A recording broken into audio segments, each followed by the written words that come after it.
Dear Dharma friends and all practitioners,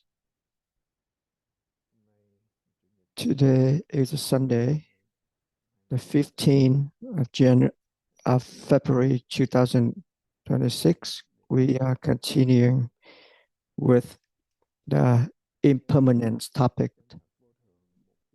The real impermanence that our practitioners, patriots, Zen, always believe in their own Buddha nature. And when they have that belief, they start to practice diligently, continuously, and rooted the practice in the circle of birth and death. And they don't waste times, day or night. They keep on practicing without anything to ask for, anything to achieve, as the teaching from the Buddha and the patriot. The circle of birth and death is so fast. We need to do the practice continuously in order to reach our goal. Our discriminations in suffering, the misery is always there. The fame, the ignorance are always there, interfere with our practice.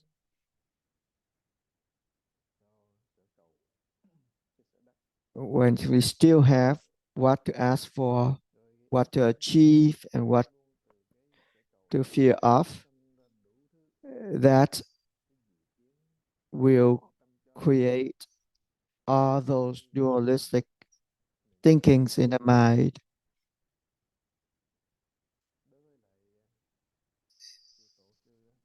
And for the patriots, they always are the example. Their lives are an example for us to look up to and continue to practice. Just like Hương Nghiêm Trí Nhàn, Zen master, he was a student of Ba Trượng Hoài Hải. Before Ba Trượng passed away, he understand that Hương Nghiêm is a very clever student. However, because he attached his practicing on the thinking, the knowledge, and the understanding, that's why before Ba Trượng passed away, he direct Hương Nghiêm to go to Quy Sơn, who is his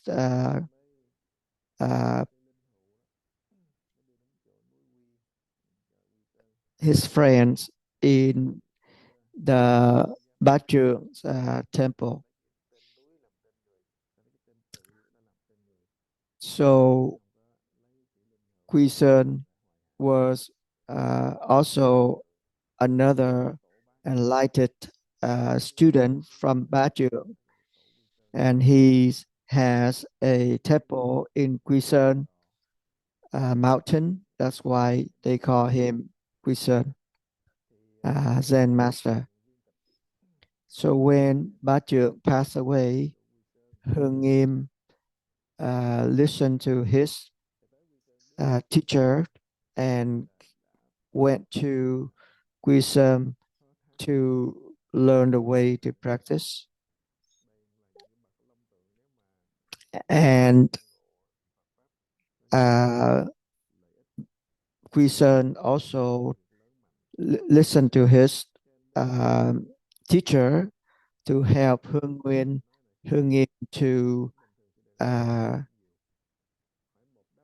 study and practice in order to see his is a Buddha nature. So when Quy Sơn talking to Hương Nghiêm, he said that I know you are very clever. You learn very fast, but I have a question for you. Before your parents were born, what is your original face? And Hương Nghiêm couldn't answer that question. He tried to find the answer in the sutra and of the study that he had. He tried to answer the questions using his knowledge, but it's all wrong. Quy Sơn said they are not right. So he asked Quy Sơn to give him the direct answer, and Quy Sơn said that if I give you a direct answer, you will scold me later on.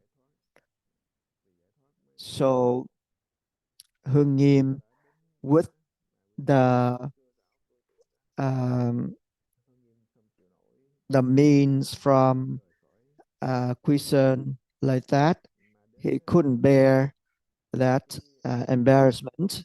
So his mind has a doubt, and he decided to leave Quy Sơn mountain, Quy Sơn temple, and he went to Huệ Trung place, Huệ Trung Zen Master place, and just stay there to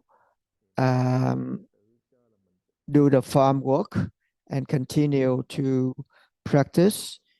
And he feel like he couldn't answer the questions. The doubt is always with him. He couldn't find any answer in the sutra or for the teaching of the Buddha, the patriarchs.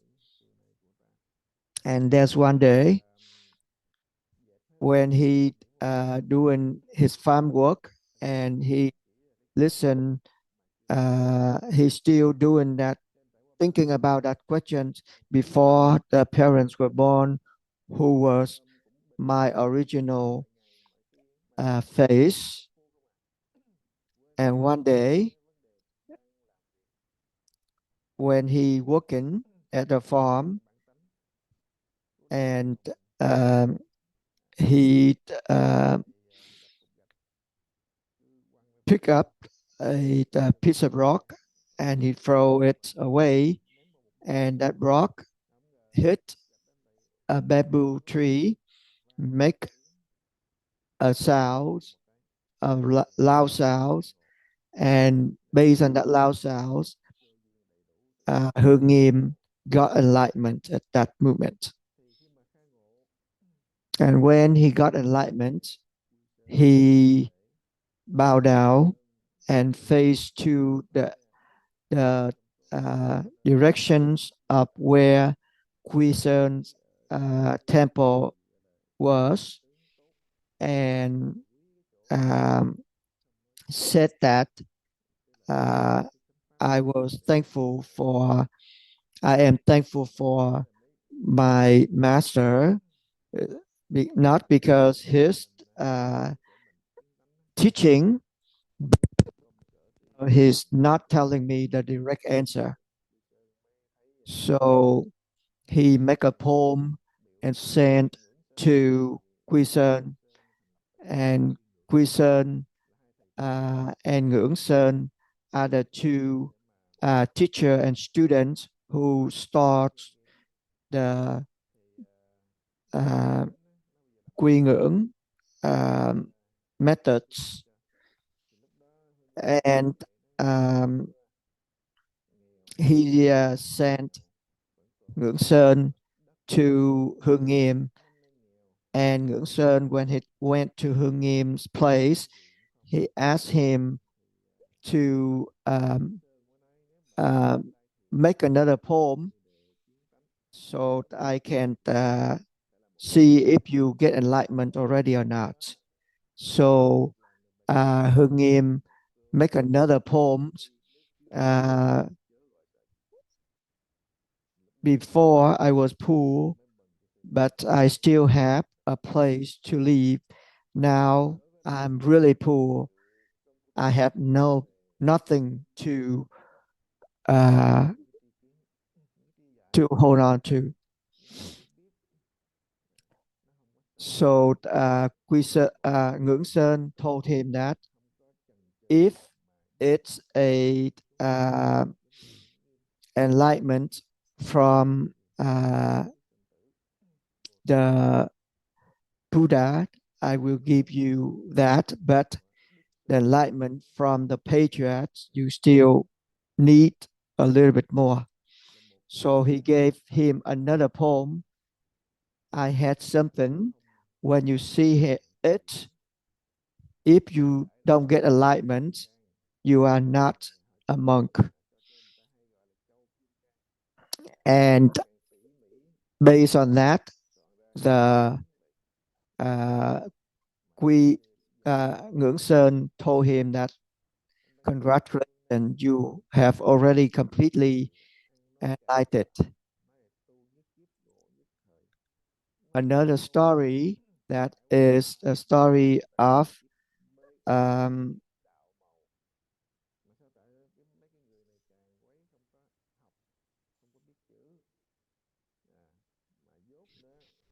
of another Zen master named Châu Kim Cang, and he when he heard that in the South people said that they can get enlightenment in just a moment, and he was angry, and he uh, carrying his studying his knowledge to the South and try to sweep up or discipline all these people who said so. And when he got there, he met an old lady who selling breakfast, and this old lady is also an uh, enlightened one. When she talked to Châu Kim Cang, she realized that this is a person who can reach enlightenment soon. So he asked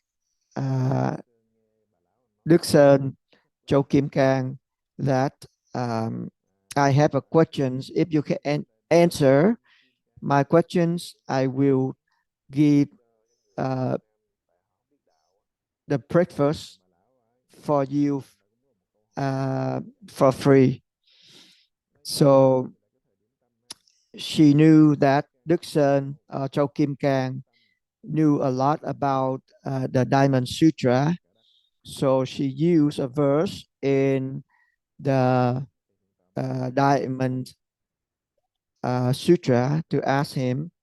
So in Diamond Sutra, the Buddha said that the past mind is impossible to reach, the is impossible to reach, the future mind is impossible to reach. Which mind that you want to show me?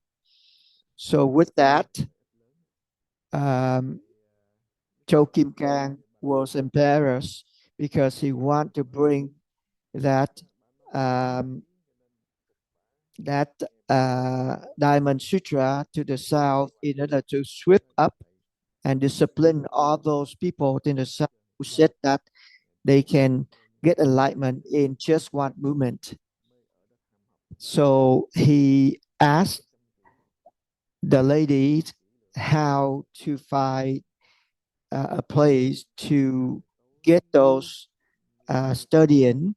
So she uh, sent him to Sùng Tính, Zen master in the south, and Đức Sơn Cho Kim Cang went to Sùng Tính, and Sùng Tính used a mean for him to practice a patriot Zen.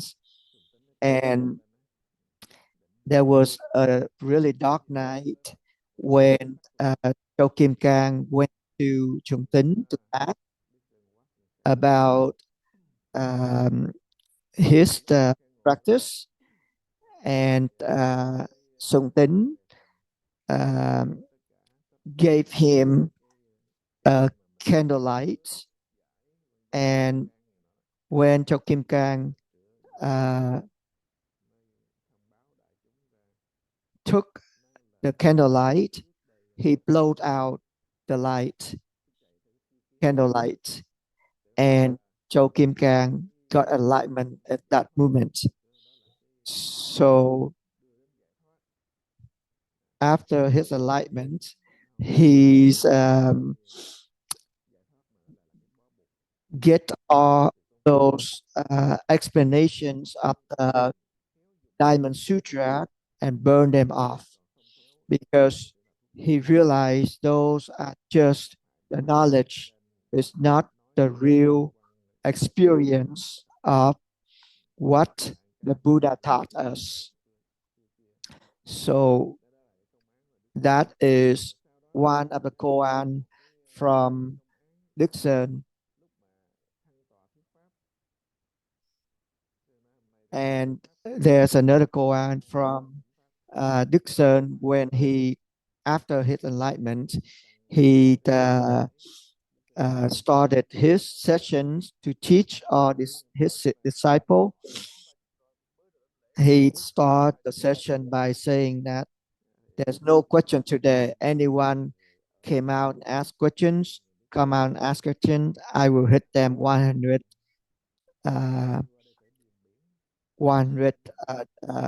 sticks. So there was a practitioner got out and just bowed down, and Đức Sơn just say, give him 100 sticks. And that practitioner said that I didn't ask any question yet. Why did you give me the 100 sticks? And Đức Sơn said that, asked him that, where did you come from? He said that I came from Korean.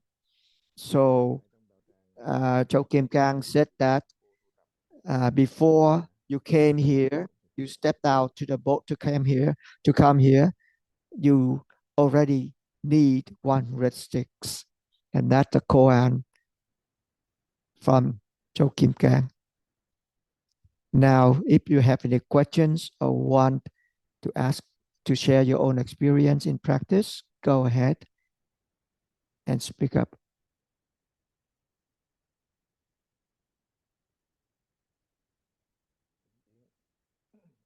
Kim In, go ahead.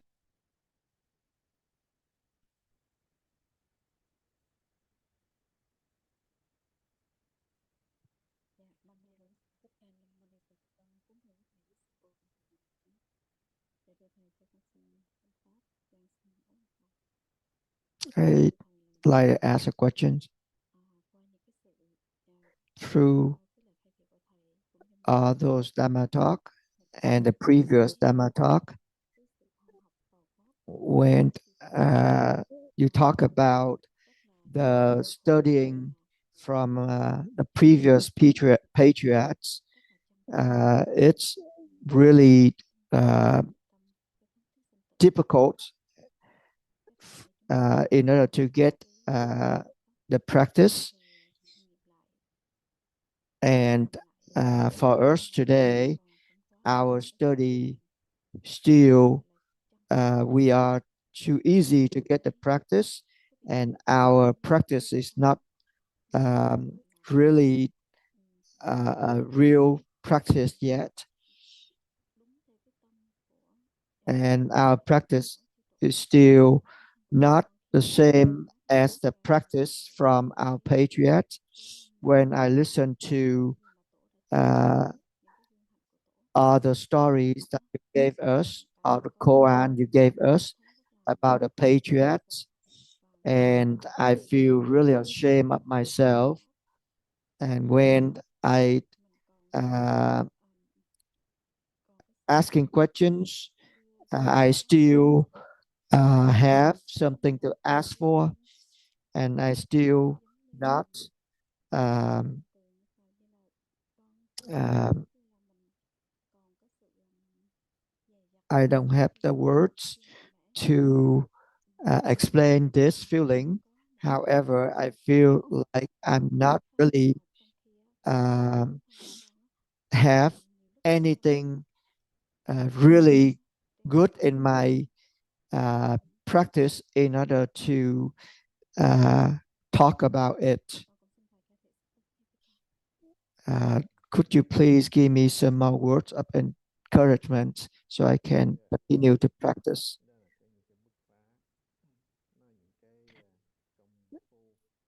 That is your practice. And when you compare your practice to the practice of the patriarchs, the practice of the Buddha, you still feel like you are not strong enough, you are not real enough in the practice, and that just because the belief in the Buddha nature still not strong enough. It doesn't mean that you not really doing the true practice. However, you still have some hesitations in your practice. You have the practice with still something to ask for, something to achieve, and something to fear of. Your mind always there in order your mind also always interfere with your practice just because you still running after the fame, after the form of practice. And when you still attach yourself to those, that is still the attachment to something. As the Buddha said that when you use the sound to see the Buddha nature, when you use the form to see the Buddha nature, to ask for the Buddha nature, you are not going on the right path. Those are the words from the Buddha. And if you say that you are not using the sound or you're not using the forms,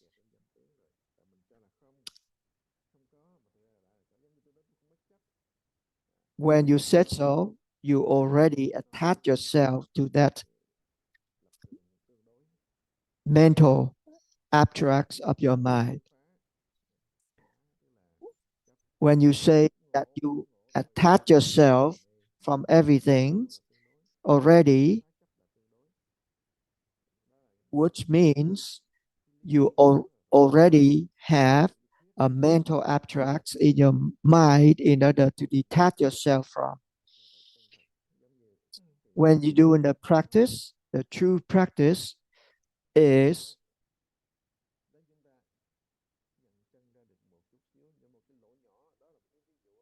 a realization that whatever the knowledge or the words of explanations are, they are only pictures that you're looking at. It's not a real thing. It's like your practice is just like um, a um, the wind blowed off the clouds, just a little hole cloud, and the sunlight can go through that hole for you to see. So if we're practicing enough, and when we have enough conditions,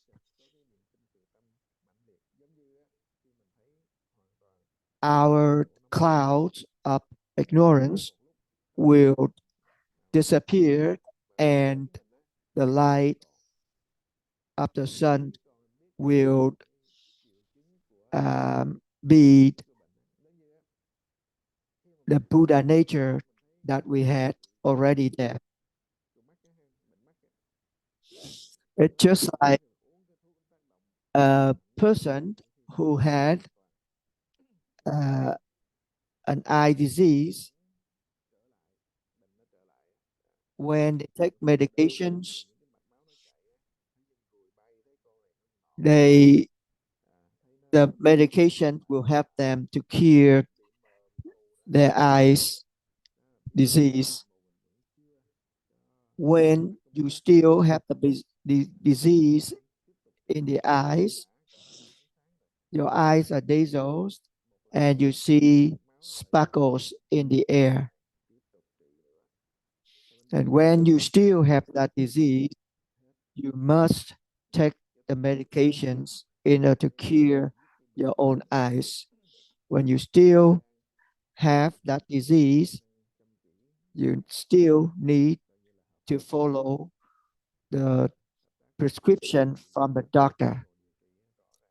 And you have to cooperate with the doctor when you have any change in your symptoms of the eyes in order for the doctor to adjust the dose and the prescription for you.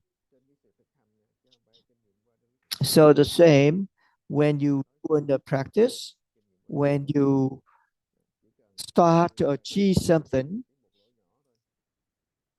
that is a little bit better in your disease that you're carrying, you need to share that with your master so the master can help you to adjust the dose of medications. So you need to continue to practice. You need to do the practice until you reach your goal. And that is the meanings, the real meanings that the Buddha want you to do. So you need to do the practice diligently, continuously, and that is the way that you can reach the ultimate goal. It's just like an example that the wise man said that just like you blow air into the balloon, you keep blowing air into the balloon will pop at the end. So we need to have that doubt going continuously and diligently. When we have enough doubt, the doubt will blow up and disappear. And that is just an example. That is just the explanations of the practice. You need to practice in order to get that. Is that understandable? Yes. Thank you for your words. Như Hiếu, go ahead.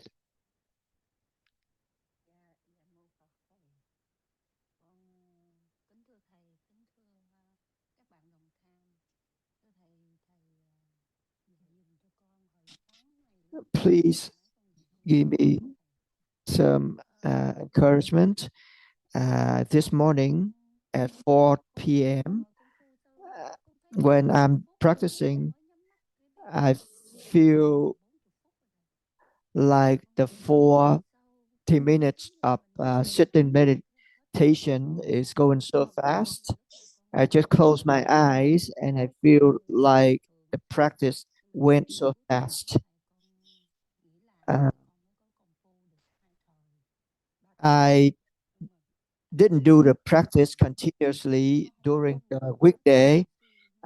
Can only practice at the weekend a couple um, hours. However, recently I had the feelings in my practice. So could you please give me some word of encouragement? And for some times,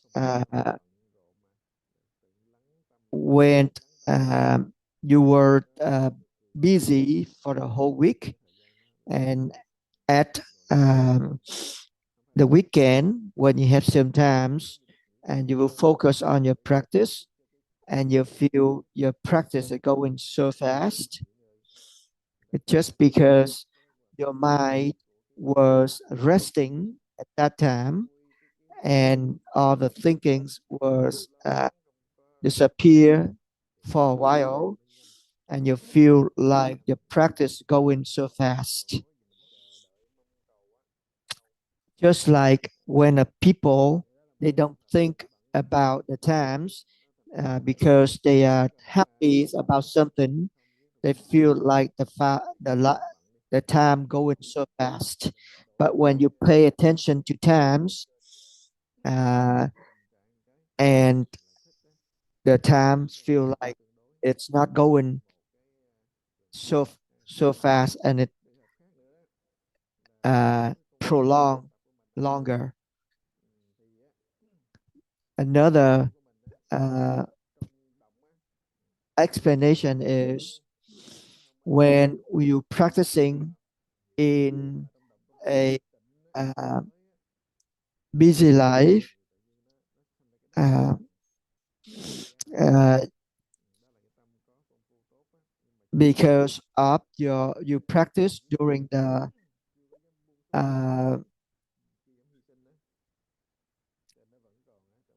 during the business, and sometimes you feel like the time going fast, a little bit fast, and uh, when you practice without attaching your practice to those thinkings in the mind, then you feel like your uh, practice going really fast. And the third explanation is just like um, when you practice and you go to the emptiness of the mind, and you feel like the mind's going so fast, just like Huệ monk, when he doing the meditations inside the cavities of the tree, and he feel like his practice is going so fast, even though he sitting there for 800 years already, and that the emptiness of the mind make the times going so fast. It's just like a practice in the realms of emptiness. Over there, the times, an hour in that realms is just like 1,000 years in our life. So when you enter that emptiness realm, you feel like time's going so fast. However, those are not the liberation of your mind from the thinking or the creations of this mind. The emptiness or the stillness of the mind are not the goal for us to attach to. If we attach to that, which means we are going on the wrong path. So in order to avoid that attachment to the emptiness or the stillness of the mind, you need to go back to asking questions and raising doubts. Continue to ask questions and raising doubts. Ask a question clearly, diligently, continuously.